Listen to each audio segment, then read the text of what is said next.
Welcome to another episode of Get Rich, the podcast that helps you do just that. Get rich and stay rich. I'm your host, Molly Benjamin, founder of Ladies Finance Club. And if you legally want to pay less tax, because let's face it, we all do, then make sure you listen in to today's episode because I am joined by tax expert and founder of Balanced Tax Accountants, Diana Todd, who breaks down the Aussie tax system in a way that makes sense. So we're going to be covering what are the most forgotten tax deductions, side hustles versus hobbies, what do you do if you haven't returned a tax return in a few years, and how to make the most of maybe an investment property, your super, working from home expenses, and avoid nasty surprises when it comes to HECS and the Medicare levy. So whether you're a business owner, you have a side hustle, or you're employed full-time, this episode is packed with practical tips to help you build wealth and pay less tax. Legally, the key word being legally. All right, hit that subscribe button and let's get into it. So let's jump straight into it. We're talking all things tax here. And as I mentioned in the intro, we've got to embrace tax because when we pay tax, it's a good thing. It means we've made money and we like making money. So can you just give us a really high level version? How does the tax system work in Australia? So the tax system basically is designed that the more income that you make, then the more tax that you pay. And the percentages and the way that they work climb higher the higher your income is. And it's all kinds of income that is taxed in Australia. Australia is actually one of the most highly taxed countries in the world. And it's because of all of the public services that we have access to living in this country. Yeah. And that's got to get paid for and funded somehow, and it's through taxes. So for individuals, basically the more money that you make, the more tax that you pay as a percentage. And this is why it's so important to educate yourself and know what it is that you're eligible to claim to make sure you're never overpaying tax. Absolutely. So I want to jump straight into it. And obviously, this podcast episode is called How to Legally Pay Less Tax, not illegally. So we're keyword being legally here. So what is like the one tax deduction at tax time that most people forget about? So one little known tax deduction that is not highly talked about very much is if you actually buy, this one's for the ladies, also the men as well. If you actually buy a handbag that is used for work or for your business, then you can claim the business percentage of your handbag for tax. So for me, when I go traveling, I like to shop duty free and, pick up a couple of designer things here or there. And I'll often buy myself laptop bags because my laptop bag is fully for carrying my work laptop to and from work and to see clients and things like that. I can claim the full cost of that off of my tax. Yeah. Okay, there you go. Any other ones that you come across where you're like, oh, people don't know about this one? I think that the rest of it is probably going to come out later into this conversation. But the one piece of advice I could start off with is that the tax system favors you keeping records. And I know that sounds so boring and it's so basic, but it is so true because good record keeping will save you real dollars in your tax return. And when you say record keeping, are we talking about receipts? Are we talking about just making notes on a spreadsheet or in a notebook? I would say all the above. And what I would do is, because I know it can just seem like a big task, right? And so based on how it is that you like to keep records, if you're a paper girly, then keep them in a shoebox. I'm not going to hate on that because at least you've got the records. If you are more of you know what, I only live on my smartphone, I never really touch a computer, create folders in your email drive so that way you can, have tax deductions sitting there when the emails come through, receipts for your purchases. If you're super organized and have an app, if you're running a business, then store copies of the receipts in there. But basically, any records that you can keep in terms of what you buy and pay for when it's relating to your income, your work, your business, your investments, then all of that can be really useful at tax time to get the tax dollars, savings on tax dollars. And is there a rule of thumb of if it's under $50, don't worry, or if it's under $300? There's actually no threshold, unfortunately. Okay. So, yeah, basically, if you claim it on your tax return as a tax deduction, the ATO has up to 7 years to come back and ask to see a copy of the receipt. The ATO actually is recommending now that people keep digital copies just because the ink on actual paper receipts isn't meant to last 7 years and often fades. So, to be safe, take a photo. And yeah, like you've got to have a receipt for everything that you claim in case the ATO asks you.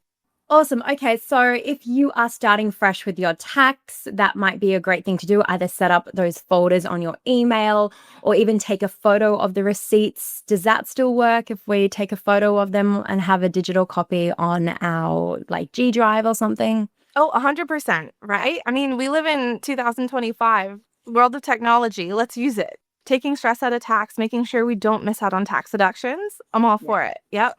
And key dates. So the key dates we kind of need to know. Can you just take us, when does the financial year start, end, and when do we need to have our tax done by? Sure. So the financial year, the tax year, goes from July 1st every year up until June 30th. So the rule in the tax world is that if the bank transaction occurred or the money was spent or received in that tax year, then that is the year it's reportable. So sometimes you'll have transactions where you go to buy something on June 30th, but the actual money doesn't leave your account till July 1st. Then the July 1st date, the day that the money was actually spent, that's the year that it would go into the tax return. In terms of due dates, if you lodge your return yourself, the due date is October 31 every year. So you've got from July until October 31 to self-lodge, which you can do through MyGov. Or if you use a registered tax agent, then you often get an extension until May 15th of the following year. Okay, awesome. And if someone's listening and they're like, holy hell, I have not done my tax return for a few years, what happens in those situations? The best thing I can say is to just get caught up as soon as you can.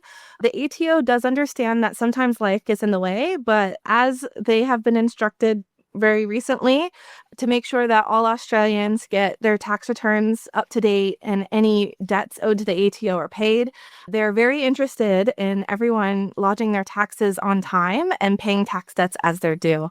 And I would dare say if there's any business owners listening, then they 100% will be aware of this because the ATO has had a massive crackdown on business owners paying their tax debts on time. Yes, big time. And so for the people who might be listening, for the women or men who might be listening, they're like, oh my God, I haven't done, because I did speak to a lady once and she hadn't done it for 10 years and she was stressing out. And I was like, it's okay, just go speak to an accountant. They can help you sort it out. She didn't get charged any additional fees. No, and that's the thing. I think that's the thing that's hard about the ATO is they are quite inconsistent. So while they have authority to fine and charge penalties, they sometimes choose not to do so. Yeah. So you just never know if that's going to beat you. If you do get fined, then you can always ask to remit it, but it's at the discretion of the ATO. And sometimes it can be a little bit of a lengthy process to apply for that. So best to avoid it if you can.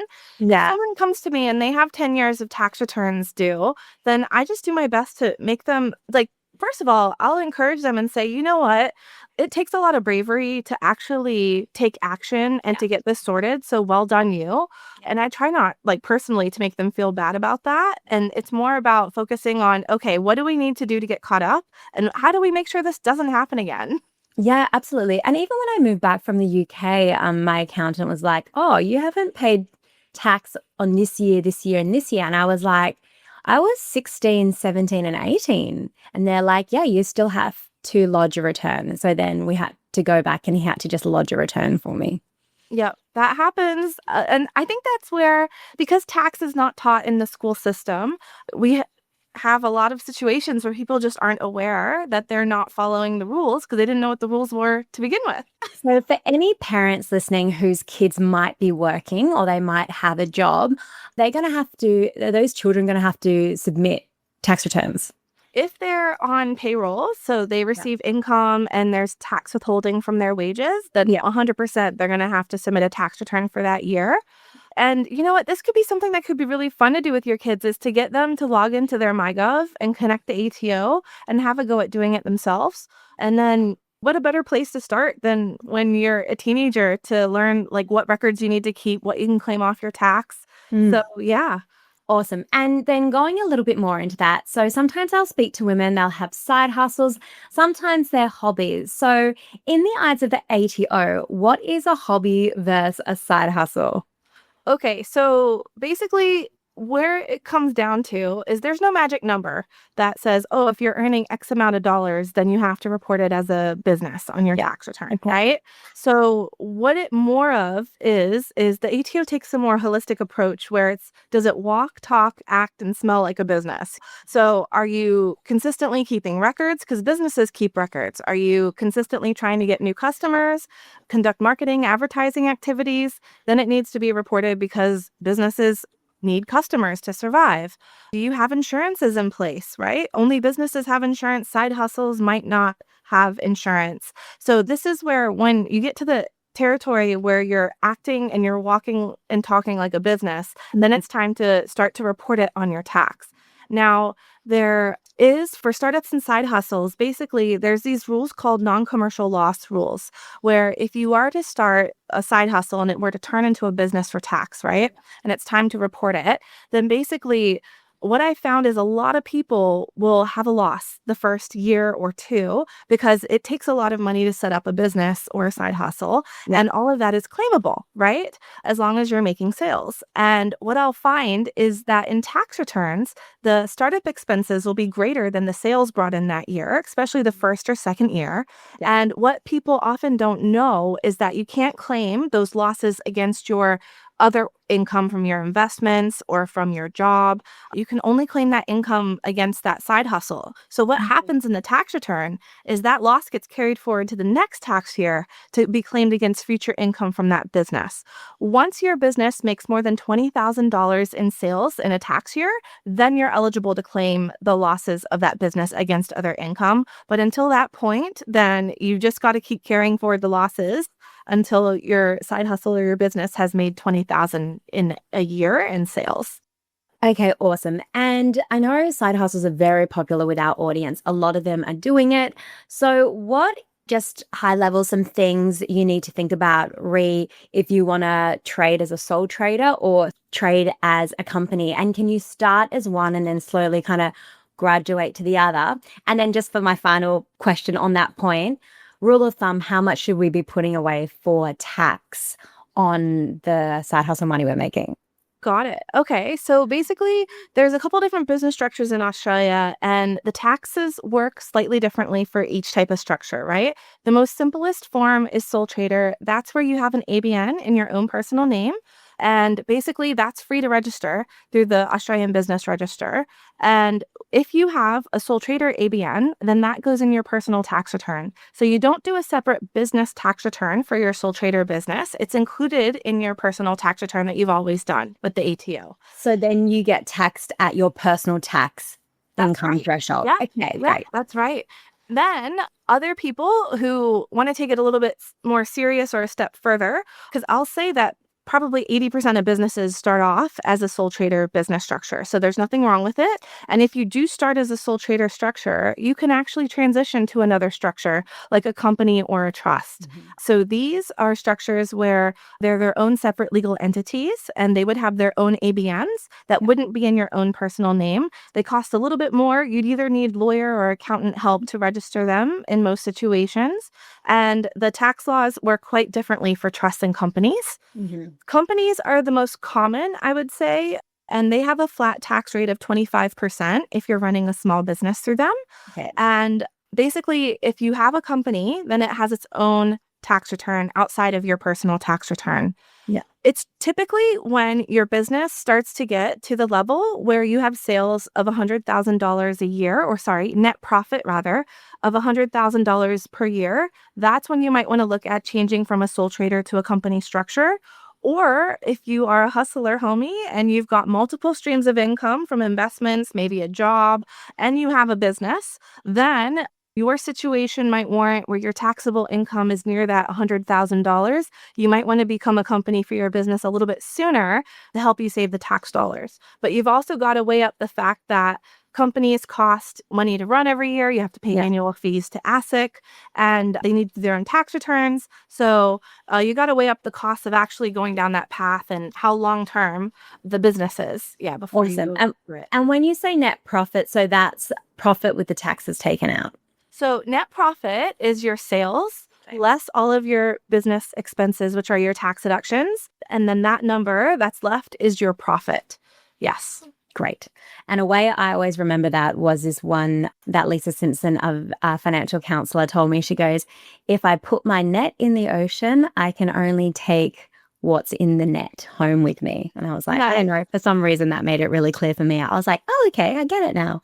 Love the play on words. Yeah, it's so funny because I think that especially in marketing, people are so focused on sales, but really the best businesses are the ones that have good net profit, because that means they're not spending all their money making the sales. They have profit that they can use to pay the owner or reinvest back into the business. Yes, absolutely.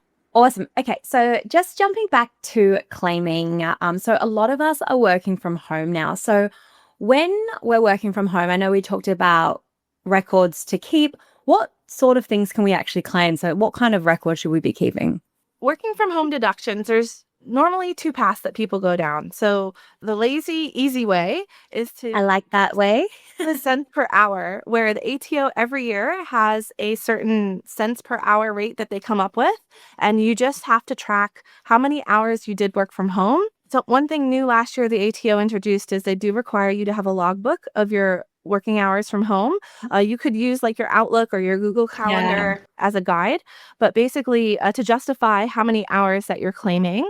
And if you go down this path and use this all-inclusive rate, then it's meant to cover any expenses that you incur working from home. So electricity, water, all of your computer, all your tech, everything. So that's an all-inclusive rate. Now, for those who are up for a challenge and might want to get some more tax deductions, they could use the percentage of their like actual home rate. Yeah. And this is where you work out the room that you're working from in your house. What percentage of your house is that room? Is it 10%, 15%? It's going to be different for everyone. And you can claim a percentage of your utilities off of your tax as home office running.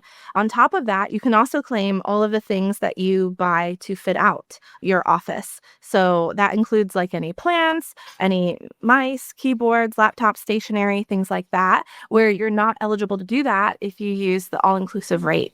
The lazy rate. Okay, Right. awesome. Great. So we've obviously got different tax brackets in Australia for the different levels depending on how much you're earning, as you mentioned before. And these change kind of year by year. So the government brings them out. They're like, if you earn between this much and this much, you're going to be taxed at this percentage. If you're just above one of the tax brackets, what are some things you can do to get yourself back into maybe a lower tax bracket?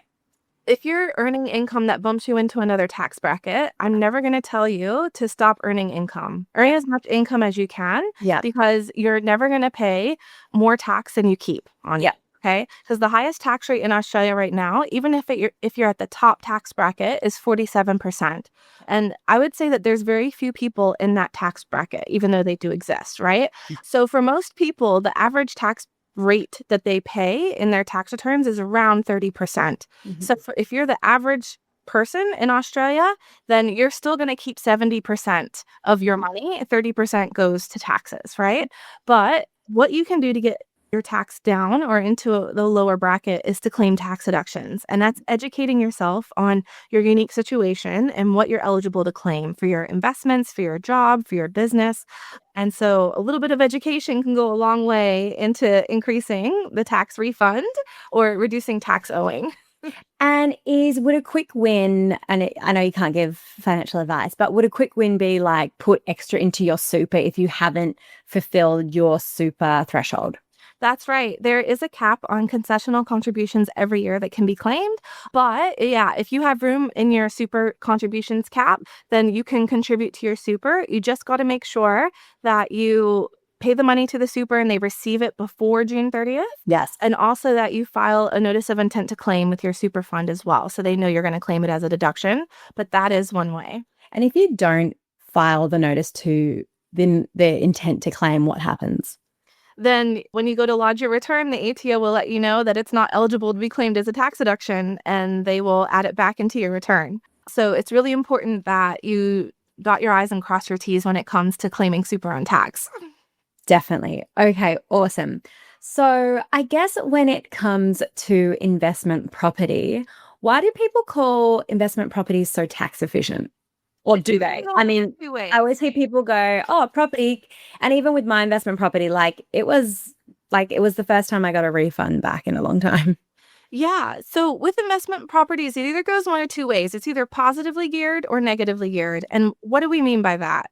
So positively geared investment properties are ones that after all of your tax deductions are claimed, the income, the rental income is higher than what the deductions are, the holding costs of the property to the owner. Yeah. And so therefore, there is going to be income that's going to be added into your return.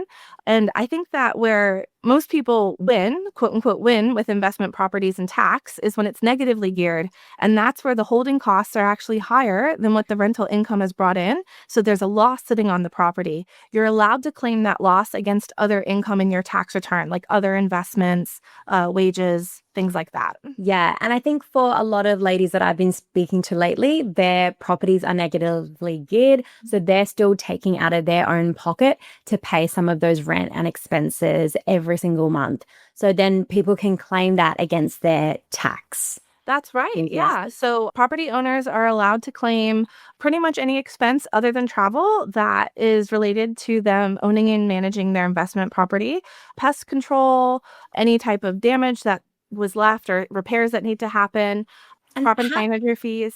and how does depreciation work on that? So the way depreciation works is normally with a property, you have two elements of it. You have the building and then you have what's inside. And so basically the building is typically claimed over 30 years. And then what's inside comes down to what type of fit out you've got. Yeah.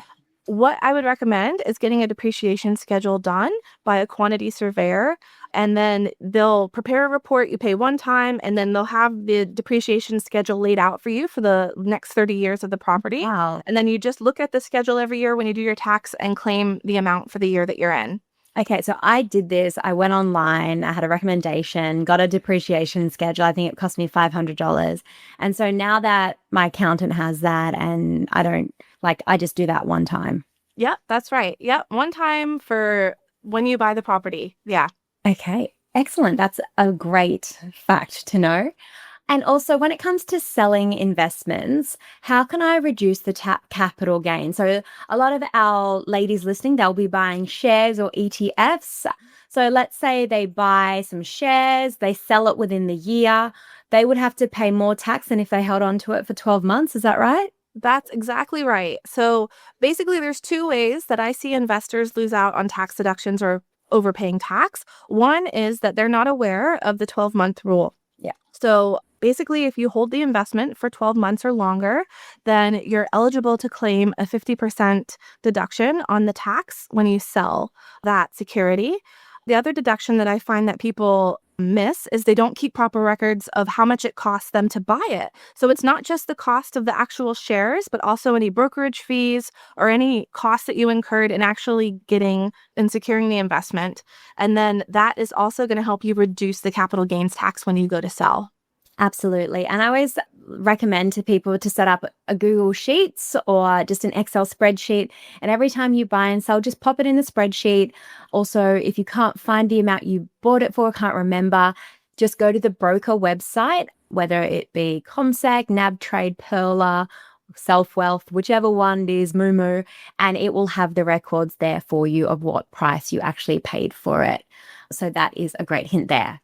All right. Now, we always get questions on this, and people, I think, are still quite confused around the concept of Medicare levy and Medicare surcharge.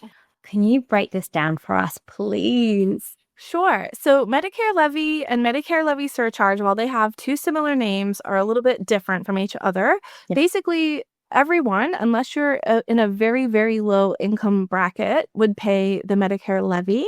Yeah. And that is just an additional tax to cover healthcare in this country on top of income tax. And it's included in your tax return. Yeah. Now, the Medicare levy surcharge is the one that we have a little bit of influence and control over. Basically, if you have a certain level of private health insurance, then you can get out of paying the Medicare levy surcharge once you're over the age of 30. So it's really important to weigh up the cost of having private health cover versus paying for that additional Medicare levy surcharge. Awesome. So if someone's on 100K a year, would they be better off getting private health insurance so they don't have to pay that surcharge? Most likely, because at 100K a year, you're sitting in like a 30% tax bracket. Yeah. So yeah, that's definitely something to weigh up. I mean, also there's the perks of having private health cover where you wouldn't have to wait for the public system if you were to need hospital care. So, I mean, there's also that besides the tax implications to think about. Because I know when we've done the math before on master classes in the past, it was pretty much like what you're paying in the surcharge is less than what you'd be paying if you just got a basic private health coverage. So therefore, they would be better off getting that basic hospital coverage. Yeah, and that's what you'll find as a common theme in tax law is the tax law is created by politicians, right? So politicians want to influence consumer spending. So the way the tax law is set up is because politicians want the Australian public over the age of 30 to have private health cover. That's why they create these incentives of, hey, if you've got a certain level of private health cover, you don't have to pay the Medicare levy surcharge, right? Yeah. On your tax return. And so this is like peppered all throughout the tax law, but basically this is a great example right here of it. And you can understand why as well, because that would take off such a huge pressure on the public health system as well, which is there for, vulnerable, but Aussie's an emergency, that kind of situation. So I guess it's a way to keep it kind of separate as well. Yes. So thank you for explaining that one. And with HECS and student debt, so I know there's been new rules that have been added around the tax index, and we did touch on it very briefly in another podcast episode, but can you just break it down for us? Sure. So basically, once you earn above a certain level, it's around $45,000 in taxable income, then you're required to pay a percentage of your HECS debt back in your tax return that year. Now, if you have a job and you filled out the forms when you first were onboarded as an employee with your employer, you would have let them know that you have HECS debt. So they would be tracking that and taking it out for you, basically through pay-as-you-go withholding. If you're running a business and you don't have wages income, then it's on you to save tax, just like to save for your HECS repayment, just like you have to save for income tax. Now, basically, one thing that people don't realize is once you get over the $45,000 threshold, it starts with 5% of your income, okay? And it goes up a percentage. So the more income you make, the higher percentage you have to pay back of your HECS. And this often catches people off guard because it can increase quite quickly where they're paying like a $5,000 or a $7,000 HECS repayment in their tax return. And if they weren't prepared for that, that can be quite a shock to the system. But yeah. Basically, with indexation, that is done on the 1st of June every year to basically adjust the HECS debt for inflation because time value of money changes as we go along in life. Yes. Awesome. And just another question we had from our audience around going back to the side hustles. So let's say this lady was making extra $1,000 a month. She just wanted to know, which I think is, I think this is a true story. I think she's making $1,000 a month. She just wants to know, like, to be completely safe, how much tax should she be putting aside of that $1,000 each month? So I'm assuming she has some type of employment or regular income. She's already got a regular job, and this is just like her market side hustle on a weekend. To be safe, I would just always say, without knowing any other situation or details, 30%. 30% of the net profit, right? Because you don't pay tax on the actual sales. You have to also factor in the fact that you spent money to make that money, your tax deductions for business, right? So it's 30% of the net profit. Yeah. Okay, awesome. All right. Is there any other questions you think the audience would want to hear about, or? To be honest, we covered so much, but because I know a lot of your audience, a lot of people listening would want to build wealth while also being tax smart, right? Yeah. And there is a point where you might have to choose between paying a little bit more tax or earning more money, earning more investments, buying more investments, things like that. And as a tax accountant, I will always say, sure, we can reduce tax where we legally can, but at the end of the day, you're always better growing your wealth portfolio. So do not let tax stop you from buying that investment property or buying the shares just because you feel like, oh, the more money I make, the more tax I pay. They will never tax you more than you keep on your investment income. And there's a lot of incentives like we talked about here, where if you hold the investment for longer than 12 months and you sell it, then you get a 50% discount on capital gains tax, things like that. That would help you not overpay any tax, right? So if you're weighing up between making more money, then go for it. Reach for the stars and just hire a really good accountant or educate yourself on what the rules are around your situation and what you can claim, and make sure you don't overpay tax. Love it. And if people are loving this conversation and they want more of you, where can they find you? My accounting firm is called Balance Tax Accountants. We're at balancetax.com.au. We're also on all the socials on @BalanceTax. And then I have my own personal brand where I share money tips and things like that. It's Diana Todd. Awesome. Great. Well, thank you so much, Diana, for joining the podcast today. Thanks for having me.